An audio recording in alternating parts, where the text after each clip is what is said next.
Hello everyone, welcome to our recording for our health and healing tutorial on hyperglycemic hyperosmolar non-ketotic syndrome, or HHNS.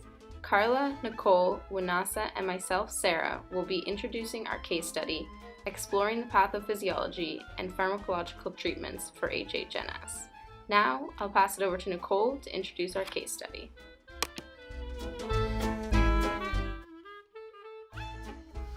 Our case study centers around our patient named Shelley Foster. Shelley Foster is a 42-year-old Caucasian. She has a BMI of 35 or obese. She is 92 kilograms, which is about 200 pounds. She has no known drug allergies, which makes this a little bit more simple for us. And she has a long past medical history, including diabetes mellitus type 2, chronic back pain, hypothyroidism, hypertriglyceridemia, bipolar disorder, asthma, and she smokes 1 pack per day. So she presents to the ER with altered mental status and elevated blood glucose levels. Her blood glucose is actually 70.2 millimoles, which is very, very high. Her husband Rodney reported that she has a 1-week history of flu-like symptoms as well as nausea and vomiting blood. Moreover, she has not taken her insulin for over a year now, and she's also has restarted her metformin within the last week, which seems to have been causing a lot of her nausea and vomiting.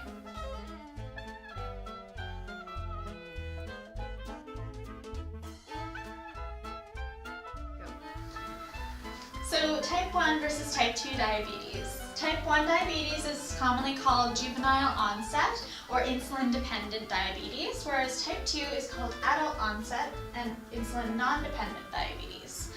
Now this classification as adult onset is a little bit deceiving as it can be diagnosed at any age.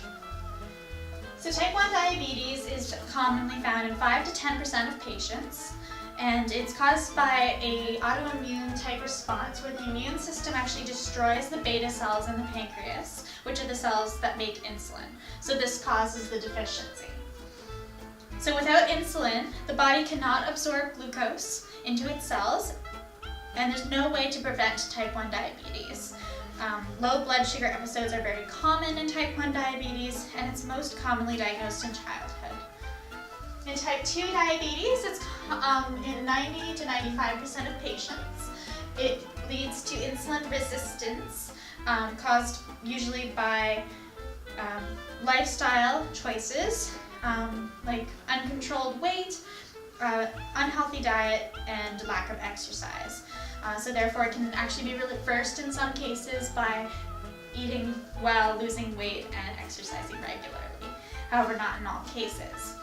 So it starts off with insulin resistance and then progresses, as progresses the pancreas will make less and less insulin, which actually leads to an insulin deficiency. So in our case, we're only talking about 2 types of diabetes. However, a new study actually just came out this month called Novel Subgroups of Adult Onset Diabetes and Their Association with Outcomes, a data-driven cluster analysis of 6 variables published in the Lancet Diabetes and Endocrinology, which argues that there should actually be 5 classifications of diabetes. That's a little bit too complicated for our case study, but it's just something I thought you might be interested in looking at. So, improper management of diabetes can lead to major life-threatening complications, including blindness, kidney failure, heart disease, stroke, as well as foot and leg amputations, as well as 2 different syndromes called DKA and HHNS, which we'll be describing later. So down here we have a little bit of a diagram explaining how the 2 types of diabetes works. Basically, after you eat, your blood glucose is going to rise. And as it rises, your body is going to secrete insulin from the beta cells in your pancreas. This insulin lowers your blood glucose.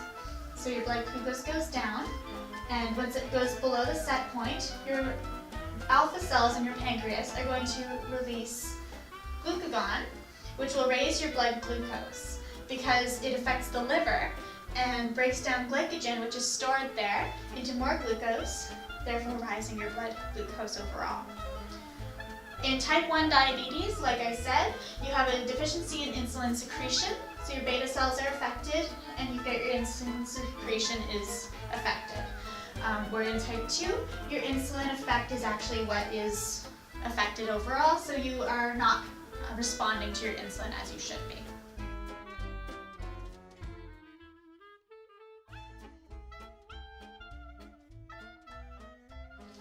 That stands for hyperosmolar hyperglycemic non-ketotic syndrome. So in order to understand our situation, it's important to understand the difference between Hhns and DKA, which stands for diabetic ketoacidosis.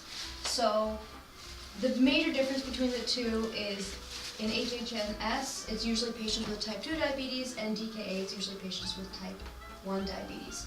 So in both of these, what's happening is the patient is becoming hyperglycemic and hyperosmolar. So they have a very high level of glucose in their blood, which is drawing out the water and the fluid out of the cells, and then it's leaving the person through the kidneys because the receptors become saturated, and then the patient becomes severely dehydrated, and the blood still remains hyperglycemic as well as hyperosmotic.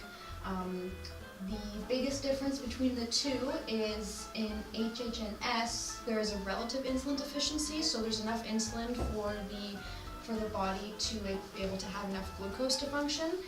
So there's no ketones being produced, so there's no acidosis, versus in DKA, because there's no insulin at all, the body used to find glucose in another way, so it uses the fats, and by breaking down fats, you end up with these ketones, which makes the body kind of acidotic.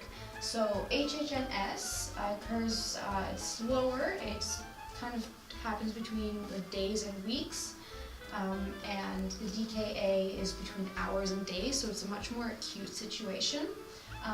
With both of these, because they're so hyperglycemic, hyperosmolar, they're constantly drinking water, so there's lots of polyuria, lots of polydipsia, there's an electrolyte imbalance, and with Hhns, what can happen is the patient, because they're losing so much fluid from their cells, they can actually end up like in a coma, and you'll see weakness and dizziness, and high glucose levels.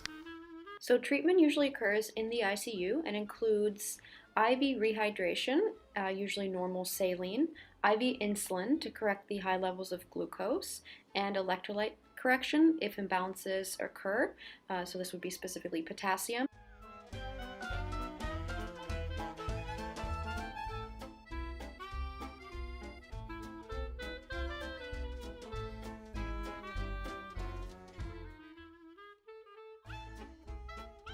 So the major risk factors for Hhns include type 2 diabetes mellitus, especially when the person is not managing their diabetes, infection and illness, alcohol, pancreatitis, and then these major drugs, olanzapine, diuretics, corticosteroids, and anti-seizure drugs. So Shelley is experiencing all of these risk factors except for the last 3 drugs.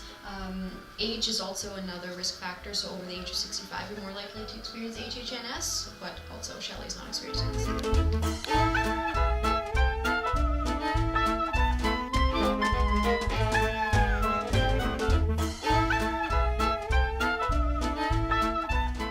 Shelley has had hypertriglyceridemia for the last 12 years. This is a condition in which triglyceride levels in the blood are elevated, causing an increased risk of cardiovascular disease, atherosclerosis, or a narrowing of the arteries due to plaque buildup, and an increased risk of acute pancreatitis. The 2 main sources of plasma triglycerides are endogenous from the liver and exogenous from dietary fats. There's primary hypertriglyceridemia, which has a genetic component, and secondary hypertriglyceridemia, which accounts for 95% of cases and is associated with uncontrolled type 2 diabetes, obesity, excessive alcohol consumption, and a sedentary lifestyle. People with hypertriglyceridemia often have metabolic syndrome as well, which refers to a cluster of risk factors, including high blood pressure, high triglycerides, high blood sugar, excess fat around the waist, and abnormal cholesterol levels. This can be diagnosed by measuring the levels of triglycerides in the blood. The American Heart Association defines high triglyceride levels as 200 to 500 milligrams per deciliter, and very high as greater than 500 milligrams per deciliter. Meta-analysis of thousands of patients followed up for more than 10 years showed that a triglyceride elevation of 88 milligrams per deciliter led to an increased risk of cardiovascular disease by 32% in men and 76% in women.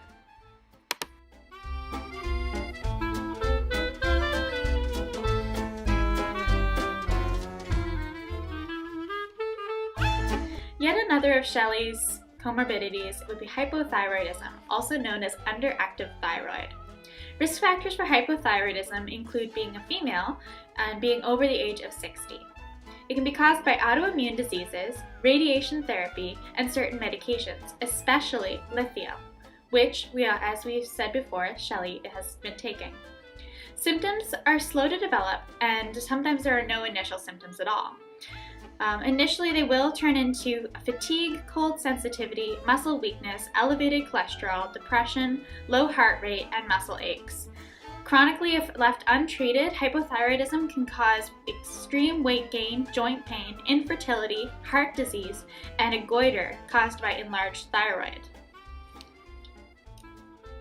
The pathophysiology includes lower levels of thyroid hormones, including T3, which is triiodothyronine, and T4, which is thyroxine. These hormones have a heavy impact on metabolism in the body, maintaining the rate that your body uses fats and carbohydrates, controls body temperature, influences heart rate, and regulates productions of proteins. So you can see how this might have a heavy effect on her diabetes.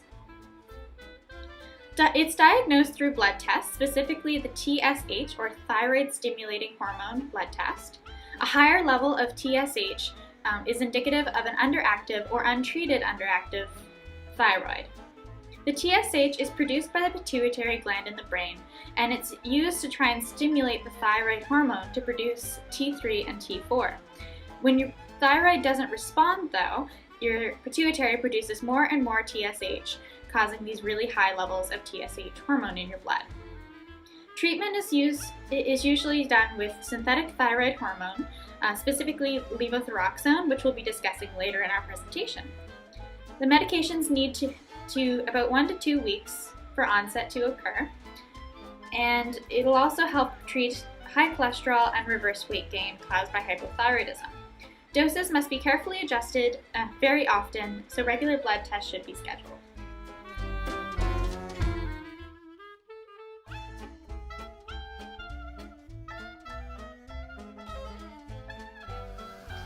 Shelley has an abdominal CT scan that is suggestive of pancreatitis. Pancreatitis is simply inflammation of the pancreas. It can be acute or chronic. In this case, it would have been an acute case of pancreatitis. Risk factors that Shelley has include alcoholism, cigarette smoking, certain medications, high triglyceride levels in the blood, and infection. She also has 2 digestive enzymes, amylase and lipase, very elevated levels of these in the blood, which is also suggestive of pancreatitis. This is typically just treated with IV fluids and pain medications, and prophylaxis includes limiting alcohol use, low-fat diet, and taking her proper medications. Gallstones and alcohol account for roughly 80% of cases of pancreatitis, and hypertriglyceridemia is the next most common cause. A primary treatment goal for hypertriglyceridemia is reducing triglyceride levels to prevent acute cases of pancreatitis. So Shelley had aggressive fluid resuscitation along with boluses of normal saline and a humulin R insulin drip. She was then admitted to intensive care because her BP had dropped to 91/54, and her respiratory rate escalated to 42, requiring intubation and vasopressors. A week into her hospitalization, her blood was positive for staphylococcus with symptoms of systemic inflammatory response. She was prescribed IV vancomycin every 8 to 12 hours, 20 milligram per kilogram per dose. So that's simply a strong antibiotic used to treat staph infections. Shelley recovered from her Hhns and other various coexisting illnesses and was discharged home in stable condition on her previous medications. Shelley is on quite the cocktail of medications. She's currently on oxycodone, 60 milligrams PO once daily. Humulin R, which is insulin, 6 units with meals as needed. Rosuvastatin, 40 milligrams by mouth once daily. Metformin, 500 milligrams by mouth twice daily. Levothyroxine, 25 micrograms by mouth once daily. Lithium, 300 milligrams by mouth twice daily. A buterol inhaler as needed. And olanzapine, 10 milligrams by mouth once daily. Metformin is one of the main drugs in the class of biguanides, which are a group of oral type 2 diabetic drugs. Shelley is on a typical dose of 500 milligrams taken orally once daily. Metformin helps control blood sugar by decreasing the amount of sugar put up by the liver. It increases insulin sensitivity, increasing glucose uptake in the tissues, mainly in the muscles, and decreases the breakdown of glycogen to glucose in the liver, so that glucose will not be released into the blood. It can cause adverse GI effects, which we believe Shelley was experiencing when she started taking her metformin again after not taking it for a while. But these typically go away within a few weeks, so by taking metformin with food and maintaining her drug regimen, these side effects will hopefully be reduced. It can also cause lactic acidosis, a medical condition where lactate builds up in the body and kidneys are unable to remove it, causing an increase in acidity of body fluids and a decrease in pH or metabolic acidosis. It's important to check the patient's glomerular filtration rate to ensure that renal function is adequate prior to beginning metformin as well, as it is contraindicated in liver and renal dysfunction. And other contraindications include metabolic acidosis and diabetic ketoacidosis. And finally, metformin can cause a modest reduction in triglycerides and decreases cardiovascular complications, which are important benefits for our patient. Shelley is also taking 6 units of Humulin R with meals as needed. Human insulin can be reproduced using bacteria and yeast to create synthetic insulin that is structurally identical to human insulin, such as Humulin R that Shelley is taking. It also has analogs with altered amino acid sequences that will have different onsets and durations of action. Insulin can be rapid, short, intermediate, or long-acting. Rapid insulin has peak effects within 30 minutes and lasts up to 2 hours. Short-acting insulin has peak effects within 2 hours and can last up to 8 hours. This is the one that Shelley is on. Intermediate insulin takes about 6 hours to reach peak effects and can last up to 18 hours. Here. And then long-acting insulin takes 7 to 8 hours to reach peak effects, or may not have a peak effect due to a steady release, and it can last up to 24 hours or even longer, depending on the agent used. Insulin is given by subcutaneous injections, as it is a polypeptide that can be degraded by the digestive tract. It binds to insulin receptors, causing intracellular reactions, including tyrosine kinase activity, which phosphorylates or adds a phosphate to activate enzymes, causing an increase in glucose uptake, an increase in glycogen storage in the liver, and it helps convert glucose to fat. Humulin R, specifically, is taken before meals to temporarily maintain the blood sugar in a reasonable range. This causes the urine to remain relatively free of sugar and ketone bodies, and diabetic acidosis and coma are prevented. Hypoglycemia is the most common adverse effect, as well as reactions at the site of an injection. Insulin also causes weight gain, which is a frustrating side effect, as weight management is an important aspect of managing diabetes. Insulin requirements can be increased or decreased depending on other drugs that they're taken with. So drugs that decrease insulin needs include oral contraceptives, thiazides, glucocorticosteroids, thyroid hormones, and drugs that decrease insulin needs include oral anti-diabetic medication, salicylates, sulfa antibiotics, antidepressants, alcohol, angiotensin-converting enzyme inhibitors, and angiotensin II receptor blockers, and anabolic steroids. Shelley is on 25 micrograms of levothyroxine, which is a synthetic thyroid hormone, to manage her hypothyroidism. To understand how levothyroxine works, you must understand the normal production of thyroid hormones. It begins in the hypothalamus, which releases thyrotropin-releasing hormone, which stimulates the pituitary to release thyroid-stimulating hormone, or TSH, Then the thyroid combines iodine and the amino acid tyrosine to secrete T3 and T4 into the blood. T3 can be replaced with triiodothyronine, and T4 can be replaced with levothyroxine. Thyroid hormones are critical to the body's metabolism, or the process of converting oxygen and calories to energy in the body. Normally, feedback loops maintain homeostasis of these hormones by increasing or decreasing production as needed. With hypothyroidism, the body does not have adequate amounts of these hormones, and so they are replaced by these synthetic thyroid hormones. Typically, we use T4 levothyroxine, as triiodothyronine, or T3, is much stronger and more potent and can therefore cause hyperthyroidism. Levothyroxine is contraindicated in acute myocardial infarctions, non-toxic diffuse goiter or nodular thyroid disease, and adrenal insufficiency. It can cause adverse cardiovascular events including angina pectoris, myocardial infarction, cardiac arrest, palpitations, hyperthyroidism, sweating, weight loss, or anxiety. Shelley is on 40 milligrams of rosuvastatin once daily. Statin drugs are a class of lipid-lowering medications that help to reduce cardiovascular events by lowering cholesterol. Cholesterol is produced by the liver and transported by two types of lipoproteins: low-density lipoproteins, LDL, which is known as bad cholesterol, or LDL, or HDL, high-density lipoproteins. This is known as good cholesterol. The good cholesterol removes excess cholesterol from the body and carries it back to the liver to be degraded, while the LDL, or bad cholesterol, distributes the cholesterol throughout the body. Statins work by competitively inhibiting HMG coenzyme A reductase. This is the enzyme that catalyzes the reduction of HMG coenzyme A to mevalonic acid.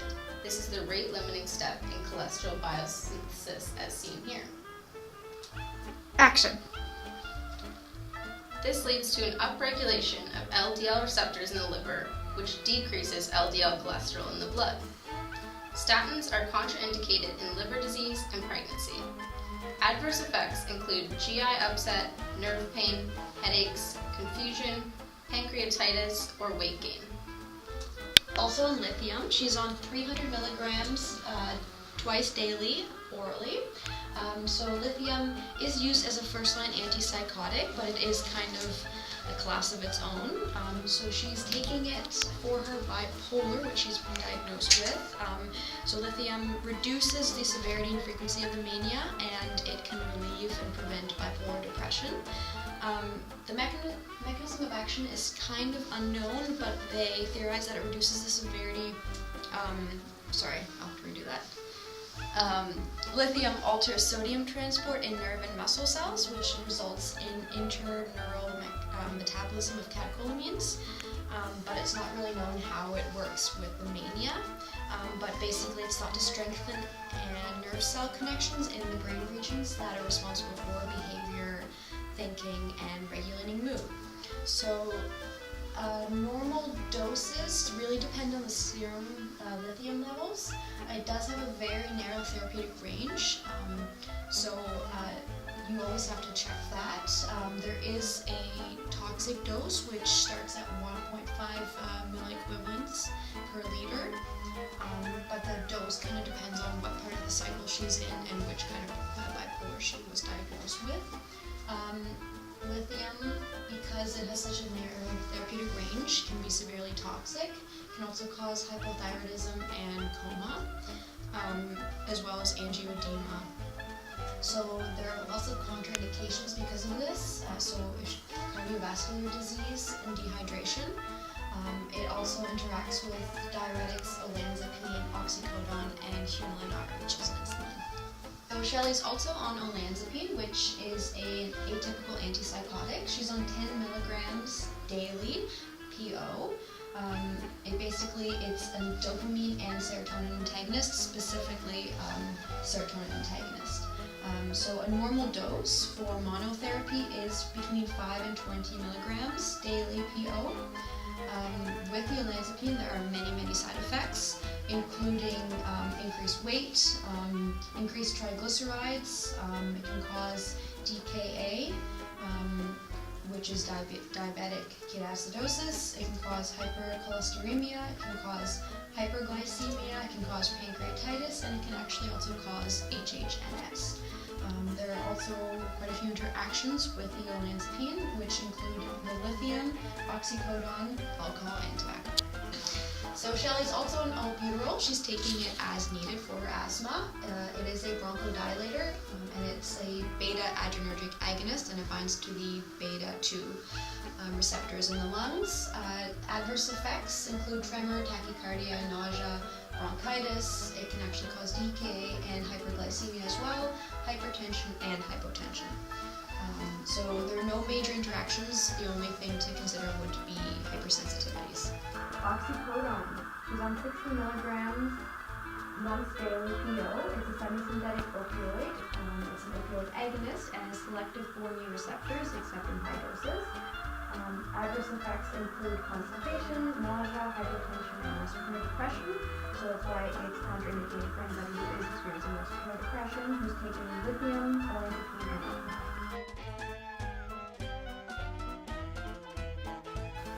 So 1 month later, after discharge from hospital, we visit Shelley and Rodney at home. Shelley has been stressed as she's lost her job as an administrative assistant at Home Depot, so Rodney's been working 2 jobs to kind of compensate and cover their living expenses.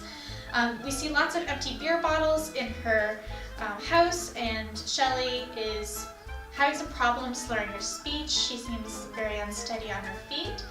She claims that her medications give her the shakes. However, we will discuss this in a little bit more detail in lab. We take her vitals again, test her blood sugar, which is still elevated. However, it's only 17.2 millimolars as opposed to the 70.2 that we saw before. Shelley confesses that she's been drinking a lot more lately than she normally does because of the stress in her life. And she hasn't filled her insulin or metformin prescriptions as she says they're too expensive with all of her other medications. So she says she doesn't like the metformin medication because it causes her a lot of nausea, and she asks about some other complementary therapies that her friend Shirley recommended to her and claiming that they were cures and miracles. So we have a list of CAM therapies here that we'd like you to go and do some research on. We'll discuss them in lab and see what our recommendations are.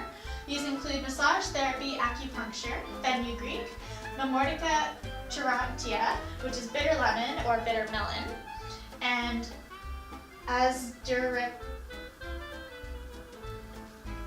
and neem leaves. I'll try that again. And Azadirachtia indica, which is not related to marijuana, it is neem leaves. So we're going to look at all of these in lab. We're going to discuss her lab values as well as her our recommendations for her in the future, and we'll see you there.